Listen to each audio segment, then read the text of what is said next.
hacer conversatorios sobre temas prácticos que los peruanos estamos atestiguando, sufriendo, gozando, padeciendo, en fin, en todo caso, formamos parte de este entramado político al que queremos, por cierto, contribuir a que sea mejor.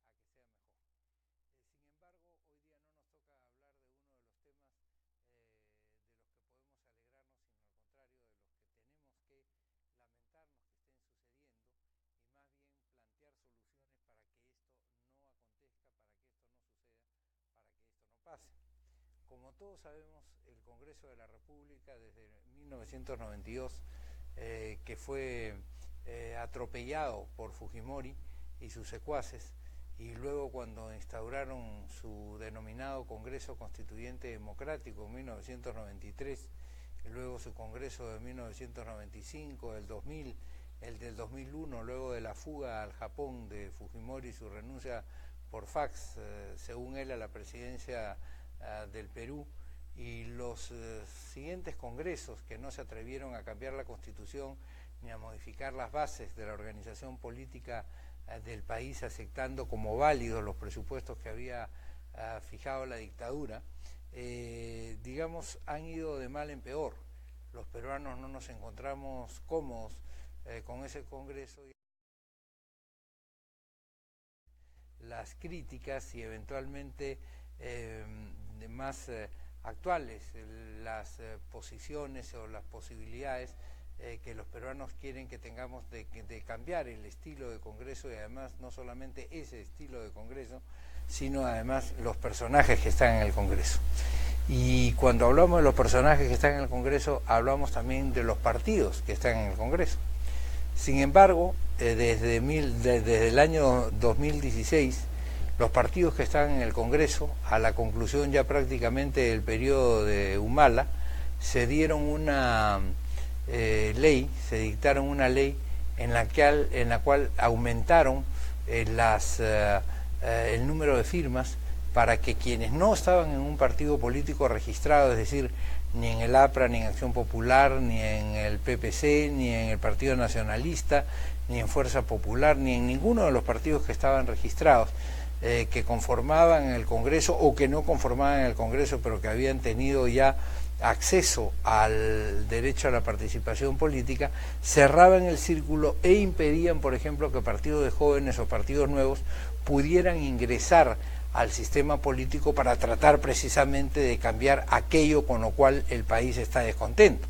Hoy día, supuestamente, aunque tuvieran, digamos, tres patas, tendríamos que escoger entre los caballos que están simplemente instalados en el hipódromo, pero no podríamos traer, digamos, cabalgaduras nuevas, sencillamente porque se dictaron una ley que hace imposible que esto suceda. Hace imposible que partidos de jóvenes o partidos modernos o partidos de gente que ha decidido después de toda esta tragedia participar en la política y no quedarse, digamos, mirando desde los costados el partido sin el derecho o la posibilidad de entrar, entonces quieren formar un partido, pero le han puesto la pelota cuadrada y han hecho prácticamente un imposible participar políticamente en el Perú. El artículo de la Constitución peruana de 1979 establecía con toda claridad que los ciudadanos tienen el derecho de participar en los asuntos públicos directamente o por medio de sus representantes, y que además tienen el derecho de formar los partidos políticos, es decir, los partidos políticos que son instrumento fundamental para la participación política de la ciudadanía. Y naturalmente se reconoce el derecho a la igualdad en la participación política. Esto está establecido, por supuesto, en el artículo 2 de la Constitución. Sin embargo, esto, que fue establecido por la Constitución de 1979, fue repetido por la Constitución de, entre comillas, de 1993, donde se señaló otra vez que los ciudadanos pueden ejercer sus derechos individualmente o a través de organizaciones políticas como partidos, movimientos, alianzas conforme a ley, ¿no es verdad? Y se estableció, por cierto, también el principio de igualdad en la participación política, señalándose en todo caso que este derecho de elegir y de ser elegidos libremente tenía que desarrollarse de acuerdo con las condiciones y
registro de organizaciones de partidos políticos cuántos militantes tenía cada uno de estos partidos que hoy día tiene representantes, sale a la televisión, recibe dinero de la financiación pública, presenta candidatos, motiva a la gente para que se acerquen a ellos con tal de encontrar un espacito para ser concejales o para ser diputados regionales.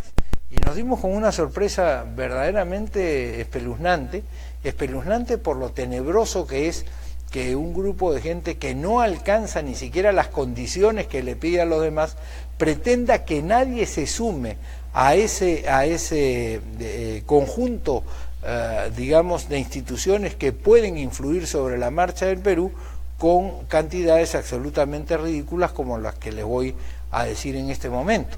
Hemos visto que efectivamente se necesitan 730 y tantas mil firmas, si no me equivoco, para inscribir un partido político el día de hoy. Y sin embargo, ¿qué tenemos? Que al día 6 de julio del año 2017, por decir algo, el partido aprista, que dice que es el que más, o uno de los que más militancia tiene, o por lo menos se precia de ser el que más militancia activa tenía inscritos 223.700, es decir, habían 223.700 personas en el partido aprista. Sin embargo, para que un partido nuevo se inscribiera, no obstante que ellos tenían 90 años, 2 veces en el Poder Ejecutivo, 80 años en el Congreso, y en consecuencia, en vez de pedirles a ellos el 4%, solamente estaban con menos de la tercera parte de lo que se le pide a los partidos para inscribirse, cuando debería de ser al revés, porque si tienen 90 años, ese 4% debería de habérselo, por pura lógica, aumentado a ser bastante más de los 733.000. Entonces, Mauricio Mulder, que es una buena persona, sale sin embargo y dice, no somos 223.000, somos casi 400.000. Bueno, si son casi 400.000, tampoco son 733.000. Supongamos, tomemos, digamos, el valor de su declaración como si fuera verdad, y digamos, ok, si el partido aprista tiene 430.000, ¿por qué le exigen a las demás agrupaciones que no tienen esa trayectoria que para inscribirse como partidos tengan 730.000? Es decir, los nuevos, los jóvenes, los que recién comienzan, los que se quieren confrontar con la comunidad, necesitan tener, según los números del Jurado Nacional de Elecciones, 3 veces y media más de respaldo que aquel que tiene el partido más antiguo del Perú en este momento. Como ustedes comprenden, eso es un sinsentido. Pero este sinsentido, este rompecabezas, lleva verdaderamente a circunstancias ya de drama cuando vemos otras agrupaciones. Por ejemplo, el Partido Democracia Directa, que está inscrito y que puede presentar candidatos en los próximos procesos electorales, incluso en el municipal, tiene 8.344 inscritos. Un partido que se llama Frente Amplio por Justicia, Vida y Libertad tenía al 6 de julio del 2017 4.212 inscritos. Fuerza Popular, el partido de Keiko Fujimori, el partido de los 72 parlamentarios, el partido que dice que arrasó en las elecciones, tiene, de acuerdo a lo establecido en el registro del Jurado de Elecciones, 4.161 inscritos. ¿Qué quiere decir con eso? Quiere decir que Fuerza Popular, con sus 72 parlamentarios, le está pidiendo a los peruanos que quieren conformar un partido político más o menos 170 veces más el número de inscritos de los que ellos tienen, no ya para, digamos, ser un partido, sino para inscribirse tan solo como partido. Es decir, resulta realmente absurdo.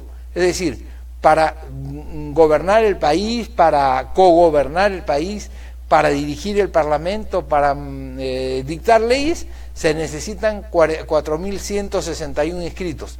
pero para tratar de empezar a participar en el proceso político se necesitan 730 y tantos mil personas que respalden la candidatura. Como ustedes comprenden, esto es absolutamente absurdo y la Unidad Social Cristiana está decidida, y en estos días estamos presentando una acción para que se declare la inconstitucionalidad de estas normas, porque efectivamente esta norma, porque no tiene ni pies ni cabeza, viola el principio de igualdad en la participación política, cercena la posibilidad de que nuevos cuadros entren a la vida política, o incluso cuadros que han participado pero que quieren volver a participar en este momento, les cierra la posibilidad y se las abre de par en par a estos partidos, a partidos que incluso ni siquiera llegaron a participar, digamos, a terminar su participación en el proceso electoral del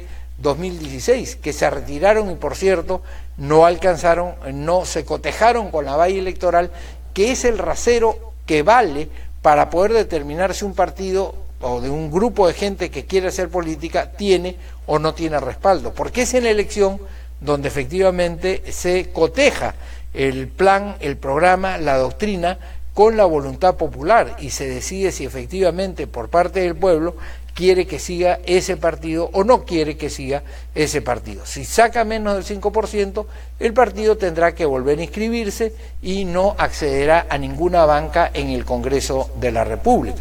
Podríamos decir que si no alcanza una banca, si no alcanza tampoco el 5% en una circunscripción, tampoco podría presentarse en esa circunscripción en la próxima oportunidad. En fin, es cuestión de estudiar y hacer un poco de ingeniería, digamos, institucional en este tema. Pero aquí tenemos algunos otros ejemplos. Solidaridad Nacional, que es el partido del alcalde Castañeda, tiene 20.493 inscritos. Y Peruanos por el Cambio, que es el partido que gobierna al Perú, tiene 7.807 inscritos.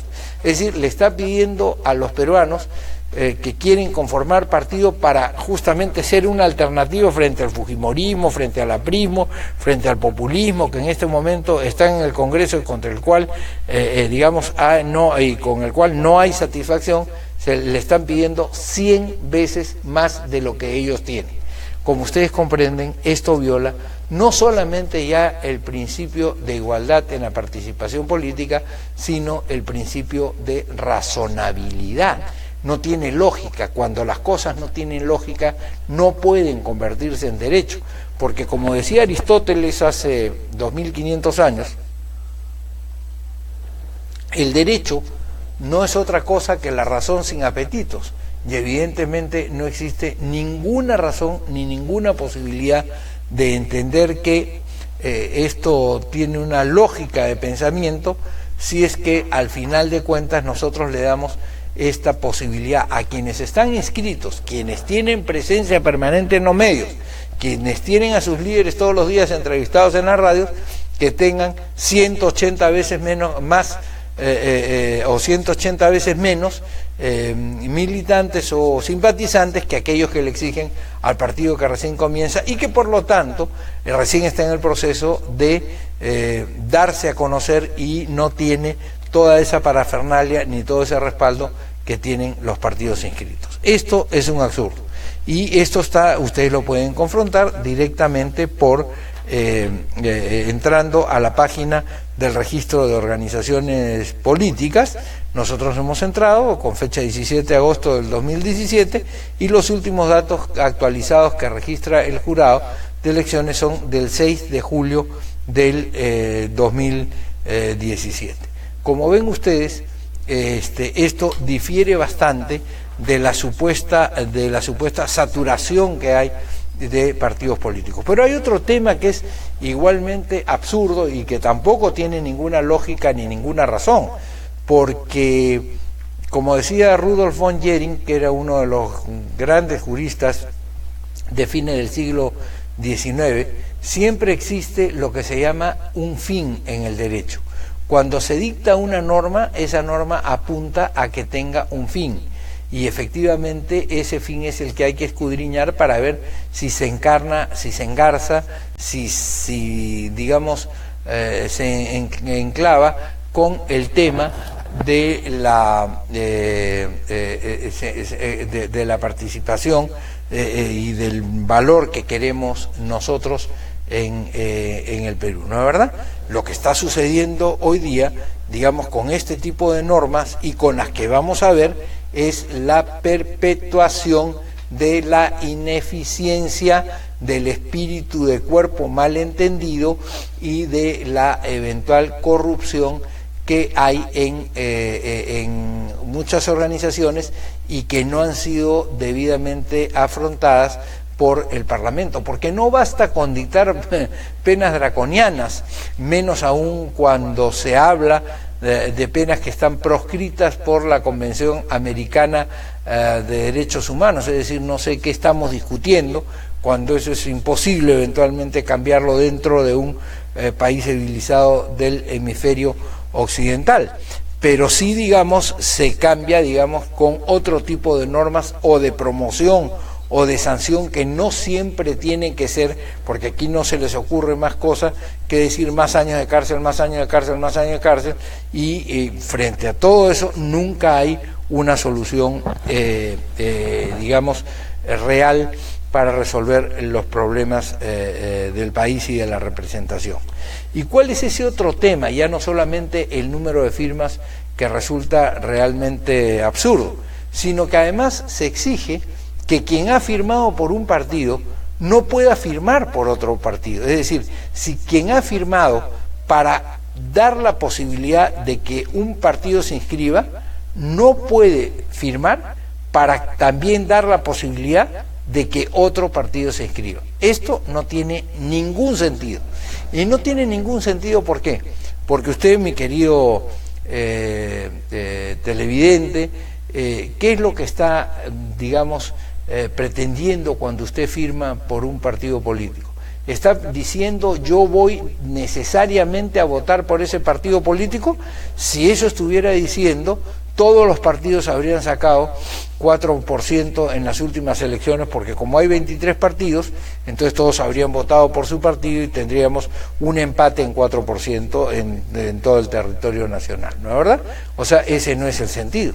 El sentido, cuando alguien quiere formar un partido, es decirle al país: yo quiero hacer este esfuerzo, quiero reunir gente en torno a estos principios, y dentro de 3 años, o dentro de 4 años, o dentro de 10 meses, si se trata de las elecciones municipales o regionales, voy a presentarle a mi país, a mi región, voy a presentarle a mi municipio, a mi distrito, o a mi provincia, cuáles son los puntos de vista para que me apoyen. Y entonces, en ese momento, yo voy a decidir. Entonces resulta que el señor Luis Jiménez, que es una persona muy inteligente y además por las cuales tenemos aprecio, quiere formar un partido. Viene a buscarlo y le dice: oye, Pedro, ¿puedes firmarme por favor esta solicitud? Entonces Pedro le dice: sí, claro, encantado, yo te conozco, tú eres una persona seria, muy bien, trata de formar tu partido, suerte, muy bien. No le está diciendo voy a votar por él, está diciéndole: forma tu partido, prepárate, prepara tus cuadros, haz tus planteamientos. Y después viene Juan y le dice, a Juan le dice Luis Jiménez: oye, fírmame pues para mi partido. Juan piensa lo mismo que había pensado Pedro, que se presente, total es una persona seria. Pero así como Luis Jiménez está Roberto Torres, y Roberto Torres también es otra persona inteligente, preparada, carismática, a la que la gente le gustaría ver en la liza política. Es decir, que efectivamente se preparara, juntara cuadros, planteara alternativas, etcétera, etcétera. Entonces, ¿por qué? ¿Dónde está la lógica de decir que el que firma para que un partido se inscriba ya no puede firmar para que otro partido también se inscriba? Porque ese ciudadano, cuando está diciéndole a un partido yo quiero que tú te inscribas, en realidad lo que está diciendo es: tengo la expectativa de que hagas buenas ofertas, y a ti también te doy la posibilidad de que hagas buenas ofertas, y después yo voy a elegir En su momento voy a elegir entre ustedes dos o entre otros más que de repente presentan su propuesta y yo no he firmado por ellos. Entonces, ¿por qué negar la posibilidad, por qué cerrarse a la posibilidad de que una persona firme por un partido y que se considere prácticamente como inscrita, militante en el partido simplemente porque firmó? Como ustedes comprenden, eso tampoco tiene ninguna lógica.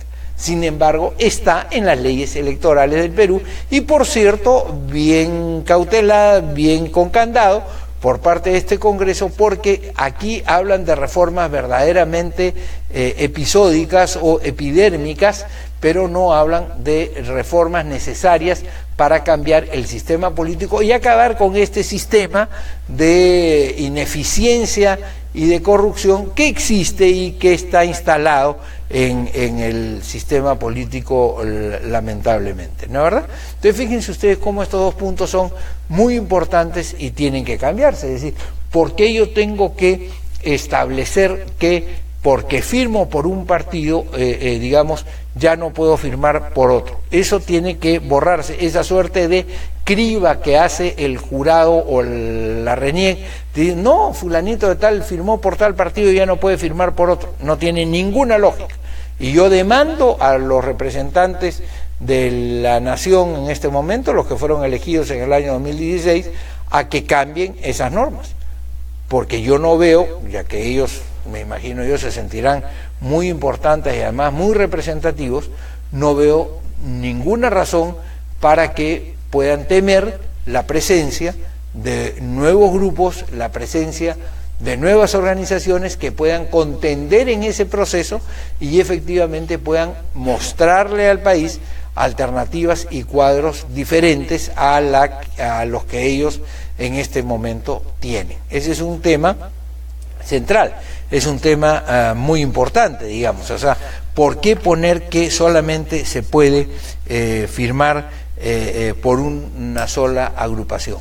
Pero además la ley establece que tiene que haber, cuando una persona presenta un partido político o cuando un grupo de personas presenta su partido político, tiene que haber comités en, si no me equivoco, en 65 provincias y 18 regiones, ¿no? O sea, 16 regiones.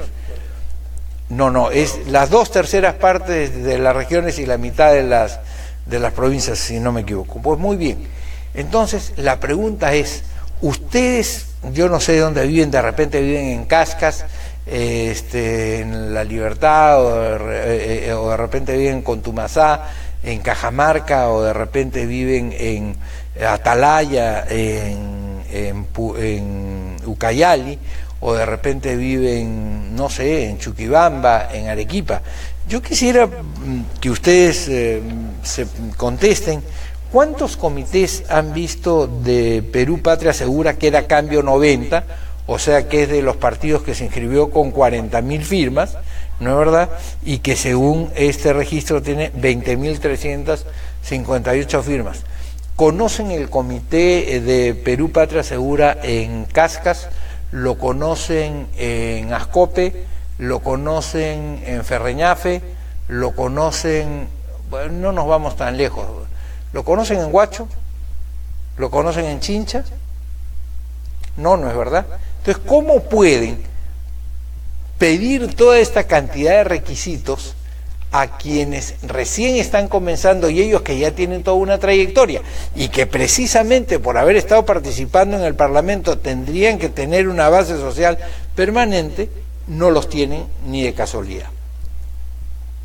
Y quiero decirles algo, a mí me parece mucho más lógico exigir la presencia de comités reales que exigir el número de firmas, porque cuando hay dirigentes reales se moviliza a la población, se dirige a la población, se forma a la población, se conversa de cosas políticas con la población, pero el número de firmas, digamos, no garantiza absolutamente nada de eso.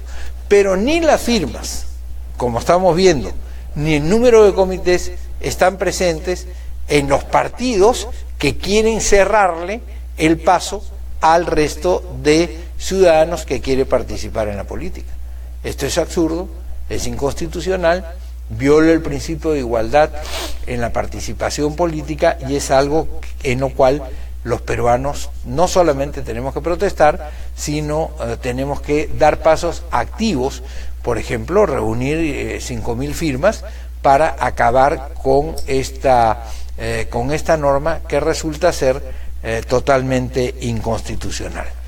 Pero como las desgracias no llegan solas, no solamente se trata del número de firmas, sino que a alguien se le ocurrió que para completar 733.000 firmas solamente se puede utilizar 2 años, es decir, más o menos 1.000 firmas diarias desde el momento en que una organización compra el kit. ¿Y qué tiempo tuvo entonces de poder acreditarse previamente en la sociedad? Porque la formación de un partido implica necesariamente una prédica, es decir, implica el darse a conocer. No se puede pretender que de la noche a la mañana la gente firme por una organización que se está formando cuando todavía no conoce sus principios. Entonces, ¿cómo nosotros podemos exigir que esas firmas se recojan en 2 años? ¿Por qué no en 3? ¿Por qué no en 4? ¿Por qué no en 6? ¿Por qué una organización política que responde a principios, a valores, a metas, que debe de responder estatutos, a programas de gobierno, tiene que estar constreñida solamente por un periodo de gobierno? Eso no tiene ningún sentido, eso no tiene ninguna lógica. Si yo quiero hacer un partido sólido y quiero hacer un partido en donde la gente participe, pues entonces tendré que ir a Zarumilla, tendré que ir a Zorritos, tendré que ir a Tarata, a Candarave, tendré que ir a Putina, tendré que ir en fin, a las distintas provincias del Perú, a Lampa, a Zángaro, a Yaviri, y tratar de convencer a las personas que nos acompañen a este equipo formador de un nuevo partido en esta tarea, que formen su comité, que se formen en los principios y en los valores que tiene el partido y que luego salgan a convencer a las personas de que esas propuestas que se hacen son propuestas correctas. Entonces, primero, el número de las firmas es verdaderamente, digamos, innecesario. Si ustedes leen el derecho comparado, en Alemania, para inscribir un partido se necesitan, ¿cuántas firmas calculan? Se necesitan 0 firmas. Ustedes se ponen de acuerdo, se van al registro electoral y dicen: el señor Martín, el señor Ismael y el señor Tito quieren hacer su partido. Muy bien, se inscriben, participarán en el próximo proceso y ya veremos cómo les va. Es decir, su partido, que se llama Vive el Perú, sacará muchos parlamentarios o pocos parlamentarios, o poca votación. Si saca poca votación, no ingresará a las instancias de gobierno del país, para evitar que las pequeñas formaciones, y en eso sí tuvieron razón los alemanes, puedan distorsionar el sistema político y hacer ingobernable un país, como pasó con la República de Weimar en Alemania, que es consecuencia de la Constitución de Weimar en 1919, donde no se previó que efectivamente el voto proporcional y la dispersión de partidos hubiera llevado a tal descomposición política del país que terminó con Hitler en el poder y con toda la desgracia que sucedió. Los alemanes naturalmente reflexionaron sobre esto una vez pasada la guerra y crearon lo que se llama la valla electoral. La valla electoral, que ahí sí se exige a quienes han participado como partidos que, no habiendo alcanzado el respaldo, que ahí sí se exige que un ciudadano vote solo por un partido, ahí sí. Ese es el verdadero, el litmus test, como dicen los gringos, la prueba ácida, ¿no es verdad? O sea, vamos nosotros a ver si efectivamente hay respaldo o si no hay respaldo.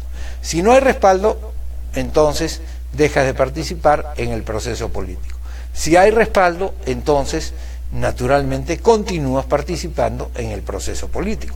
Entonces, esta es otra de las razones por las cuales no tiene ningún sentido ni el número de adherentes en 4%, que además viola el principio de igualdad, ni los 2 años del kit electoral eventualmente, ni tampoco la imposibilidad de un ciudadano de firmar 2 veces o por 2 partidos, o por 3 partidos si quiere, o por 4 organizaciones que se quieren conformar como partido, porque de esa manera estamos dándole la posibilidad de tener distintas alternativas.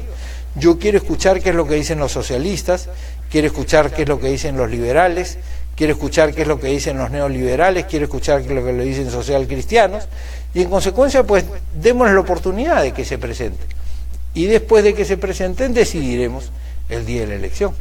Como ustedes comprenden, esto que está pasando hoy día no es sino la, digamos, vocación de encerrarse los que están en el Congreso y no dejar participar a nadie más.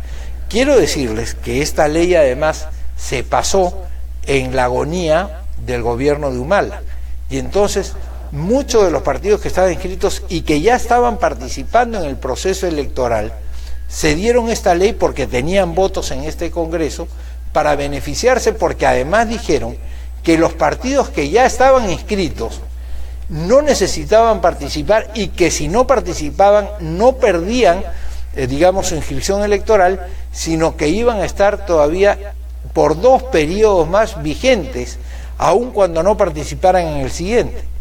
Es decir, ¿para qué hay un partido político si no es para participar en los procesos políticos?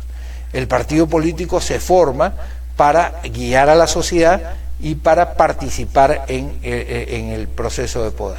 Entonces, como ustedes se dan cuenta, todo no es, esto no es sino un conjunto de conveniencias que se dieron quienes querían perpetuarse en el poder y quienes quisieron tener esta costra y de alguna manera impedir que nuevas organizaciones pudieran ingresar en el proceso político, y eso es lo que ha sucedido, y digamos los que eventualmente se podrán beneficiar son aquellos partidos pequeños que naturalmente, dada la necesidad y dada la situación de haber puesto a todos los demás peruanos contra la pared, empezarán a ver de qué manera llevan a alguien en sus filas sin permitirle a este partido nuevo la posibilidad de transmitir directamente su pensamiento, su doctrina, porque le pretenderán colgar hipotecas, digamos, e incluso personajes, con el propósito de que ellos sigan de alguna manera vigentes, gozando de la popularidad de un personaje.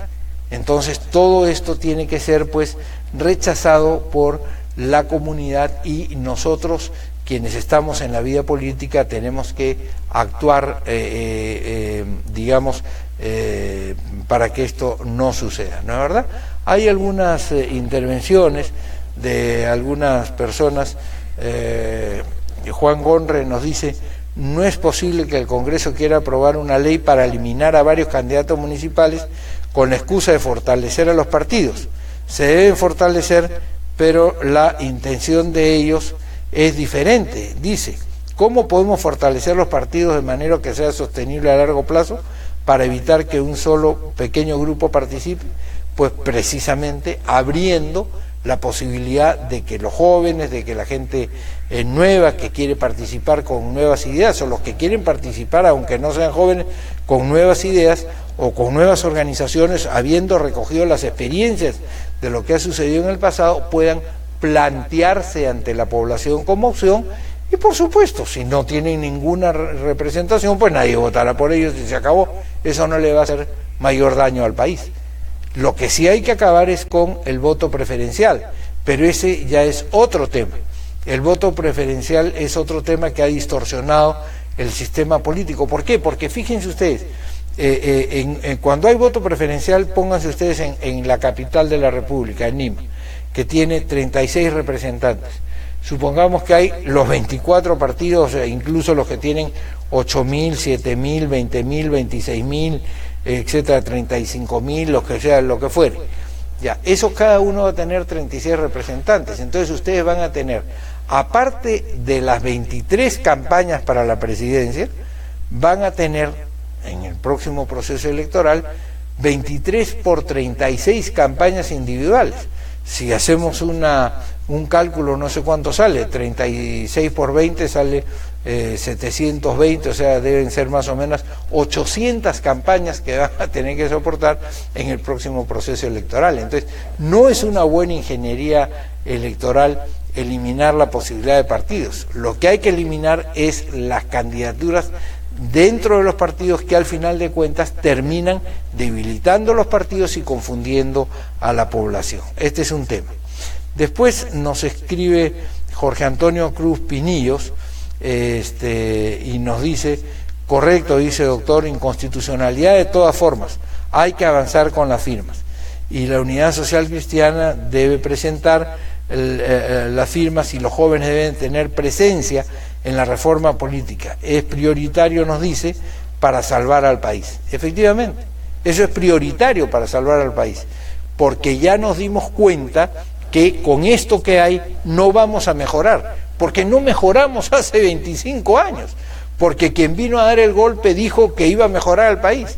Hay una anécdota muy interesante, dicen que cuando la fábrica Ford quería, digamos, mejorar la posibilidad de que sus autos corrieran más veloces, no podían hacerlo porque antes ese vidrio corrido, ese vidrio sin biseles que ven ustedes en los carros, no existía, no había ese vidrio, porque el vidrio no podía resistir la fuerza del viento cuando el viento venía a una determinada velocidad en contra, ¿no es verdad? Cuando uno va en esta dirección, el viento, digamos, choca contra el viento y esto podía romper y de hecho rompía los vidrios. Entonces tuvieron que ponerle biseles, es decir, la ventana grande la dividían en 2 y hasta en 3 para que pudiera haber una ventana que soportara la velocidad a la que marchaba el vehículo. Naturalmente, incluso las ventanas de los costados, había una ventanita chiquita, que era una ventanita triangular,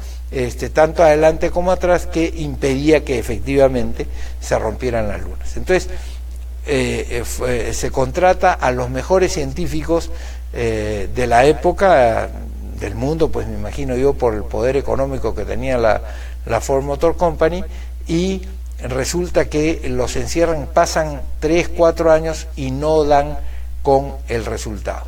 Entonces, ¿qué es lo que se le ocurre a uno de los directores de esa empresa? Dice, vamos a salir de todos estos y vamos a contratar jóvenes del último año de universidad o que acaban de salir de la universidad. Al año siguiente tenían resuelto el problema. ¿Por qué? Porque quienes tienen una manera de pensar normalmente continúan con diversas variaciones de la misma forma de pensar, es decir, sus soluciones son parecidas. En cambio, la renovación es la que trae toda esta novedad. Por eso en Unidad Social Cristiana, y nosotros animamos a los jóvenes, a las Isabel Ayala, a los Juan Carlos González, a los Alfredo Alvisuri, a los Davis García, en fin, a los Patrick Villanueva, a los Ludwig Pulgar, a que sigan reproduciéndose al infinito, porque eso es lo único que le va a garantizar al Perú la posibilidad de seguir creciendo, no solamente en número de políticos, sino en calidad de políticos. Entonces, esto no se logra de la manera como están haciendo, que es cerrando este tema. Alejandra Cojal nos dice, este tema es muy importante para nosotros los jóvenes porque queremos igualdad. Para nosotros los jóvenes que nos den esa oportunidad de poder formar nuestro partido político, pues queremos un cambio en nuestro país. Efectivamente, Alejandra es una de las muy buenas dirigentes políticas que hay en Lima y creo que será muy útil efectivamente si ella puede tener una participación en el proceso político.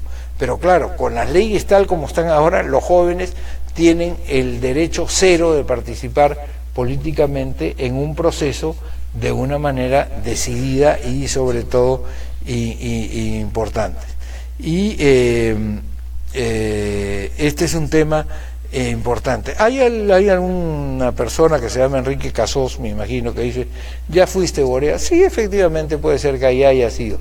Yo tuve una época en que trabajé muchísimo por defender la democracia y me siento muy orgulloso de lo que hice durante esos años.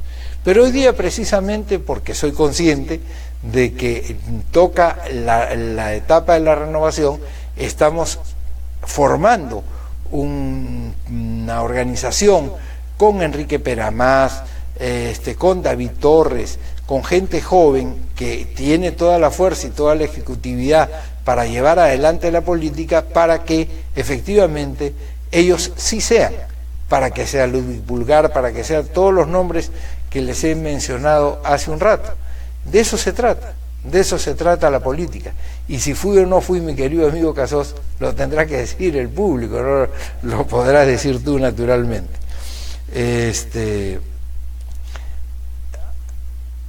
Andrés Mussolini y Cairo Ríos dice: el voto preferencial es el cáncer de los partidos políticos. Es un todos contra todos, priorizando a los personajes mediáticos sobre los más capaces. Absolutamente de acuerdo. Vamos a tocar el tema del voto preferencial en una próxima conversación, y vamos a ver también cómo nace como una propuesta de una dictadura. Alfredo Albizuri nos dice que es políticamente correcto que los partidos actuales se instalen en el poder y no permitan el paso a las nuevas generaciones. Yo diría que es absolutamente incorrecto. No es políticamente correcto, es absolutamente incorrecto. Doris Valdivia nos pregunta: ¿por qué el nombre de cristiana? ¿Alguna religión cristiana? No. El Partido Unidad Social Cristiana no tiene una vocación confesional absoluta. Justamente estamos desarrollando un folleto que seguramente lo tendrán dentro de unas 3 semanas, y yo le invito a Doris a que lo lea, porque lo vamos a colgar, por supuesto, en nuestra página, donde explicamos esto. Incluso gente que es agnóstica puede ser miembro de la Unidad Social Cristiana, porque reconocen el mensaje de Cristo, como sí reconocemos los que somos cristianos, los que somos católicos, como es mi caso, pero de otras iglesias evangélicas, como es el caso de David Torres, por ejemplo. Reconocen, o reconocemos en la doctrina de Jesucristo, un componente importante que nos sirve para ser una sociedad más armónica, más, solidaria, más liberadora. Y esa es la razón de ser por la cual tenemos este nombre, Unidad Social Cristiana, porque creemos que es con estos principios como podemos impulsar el desarrollo, la libertad, la igualdad y la solidaridad que tiene que haber en los diversos países, ¿no? Nelly Murguía, efectivamente, dice que le gustaría conversar con nosotros, y si podemos aceptarla en el Facebook, por supuesto, eso con muchísimo gusto. Se hará en los próximos días. Yo le estoy pidiendo a Esther González, que es otra de las lideresas jóvenes de la Unidad Social Cristiana, que efectivamente pues nos acepte para poder establecernos como amigos, ¿no, verdad? Otra buena noticia de Héctor Aralba Durán: muchas gracias por estas comunicaciones, y a todos quienes nos han escrito hoy día y nos siguen escribiendo. Quiero pedirles una cosa: compartan con sus redes, con sus amigos, con sus contactos estos comentarios, los que estoy haciendo hoy y los que vamos haciendo permanentemente.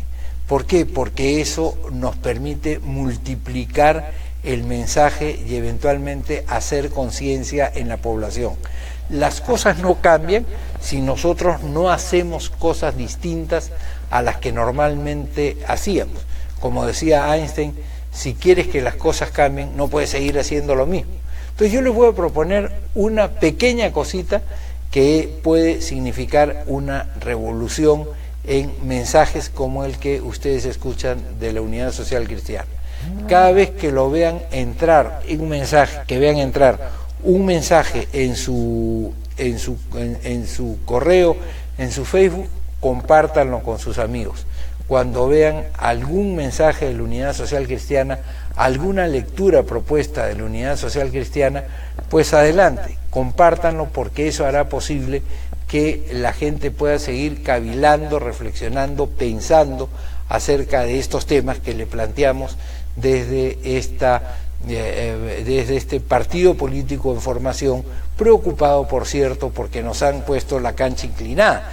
Imagínense ustedes lo que sucedería si es que llegamos a Nueva Zelanda el 10 de